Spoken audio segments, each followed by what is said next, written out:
Le pape François est arrivé à Athènes pour la deuxième étape de sa tournée de 5 jours à Chypre et en Grèce.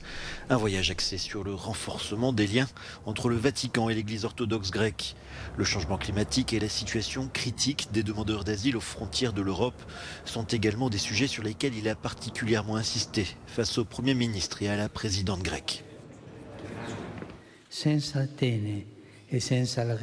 Sans Athènes et la Grèce, l'Europe et le monde ne seraient pas ce qu'ils sont. Ils seraient moins sages et moins heureux. Ce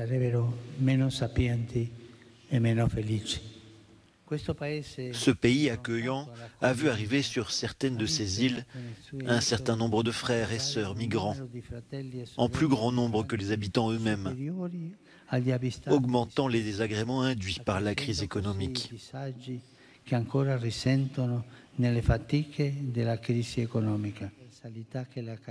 Le pape a également fortement critiqué les réflexes nationalistes à l'œuvre en Europe. La communauté européenne, déchirée par les égoïsmes nationalistes, apparaît parfois fermée et sans coordination, au lieu d'être le moteur de la solidarité. Je voudrais pousser une fois de plus une vision globale, une vision communautaire face à la question migratoire et nous encourager à prêter attention aux plus nécessiteux afin qu'ils soient accueillis et puissent bénéficier des possibilités que chaque pays a à offrir.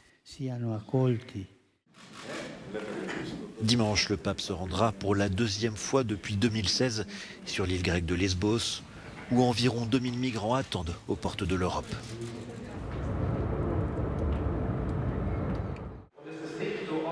C'est sans surprise que le SPD, les sociaux-démocrates allemands, ont ratifié ce samedi l'accord de coalition. Un texte qui encadre le travail du futur gouvernement formé avec les Verts et les libéraux. Les quelques 600 délégués réunis en conseil extraordinaire ont plébiscité l'accord à 98,8%. Après 16 années de pouvoir d'Angela Merkel, ce gouvernement, sans les conservateurs, ouvre un nouveau chapitre pour l'Allemagne. Le progrès. C'est ce qui nous distingue, le SPD, les Verts et le FDP. Et c'est aussi ce qui nous distingue des autres qui siègent sur les bancs de l'opposition au Bundestag. Le fait de voir que nous avons des idées, que nous voulons réellement les faire aboutir. L'accord de coalition a été ficelé à l'issue de négociations menées tambour battant et mises au point en un temps record. Il prévoit notamment la sortie du charbon, une politique climatique ambitieuse et la légalisation du cannabis.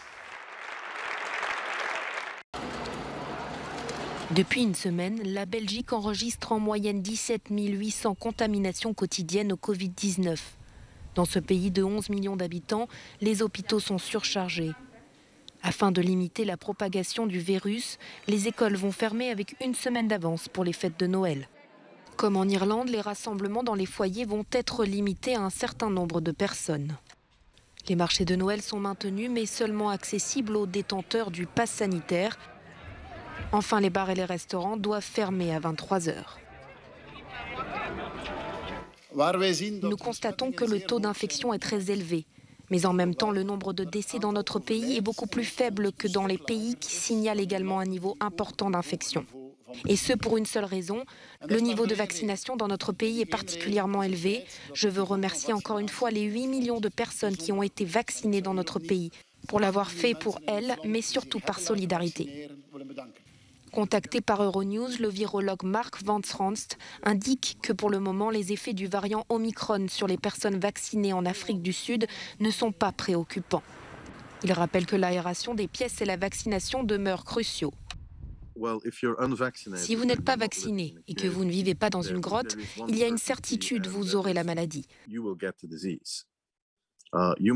Vous pourriez y échapper pour quelques mois, mais vous l'aurez.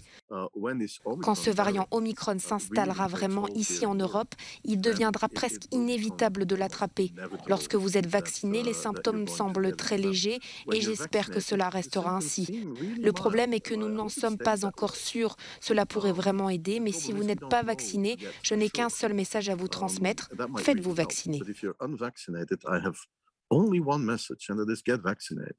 Les laboratoires se donnent 2 à 3 semaines pour dire si les vaccins sont efficaces contre le variant. Au cas où ils ne le seraient pas, Pfizer, Johnson & Johnson et Moderna travaillent déjà sur une nouvelle version de leur vaccin anti-Covid, ciblant plus spécifiquement Omicron. À Varsovie, pour une réunion entre dirigeants souverainistes européens, Marine Le Pen a rendu hommage aux victimes du ghetto de Varsovie. Son parti entretient pourtant une position ambiguë quant à la reconnaissance des crimes envers les Juifs durant la Seconde Guerre mondiale. La candidate du Rassemblement national rencontre une quinzaine de personnalités de la droite conservatrice, dont le Premier ministre hongrois, afin de parler de leur vision de l'Union européenne. Je suis très optimiste sur la constitution de ce grand groupe. Je pense que ce qui est par ailleurs arrivé à la Pologne en but au chantage, aux menaces de l'Union européenne, la Pologne résistante, une fois de plus résistante,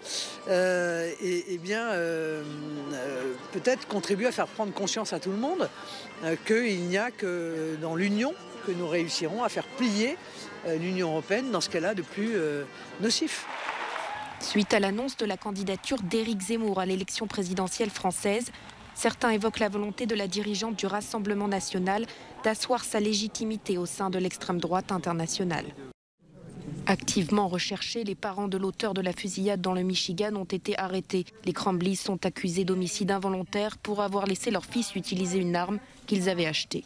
Ethan Crumbley a abattu 4 élèves et blessé 7 autres dans son lycée d'Oxford mardi dernier. Le tireur de 15 ans est poursuivi pour attaque terroriste et assassinat et risque la prison à vie, étant jugé comme une personne majeure. Depuis son arrestation, il demeure silencieux et a plaidé non coupable. Aux familles qui ont perdu leurs proches, il n'y a pas de mots assez forts pour vous soutenir.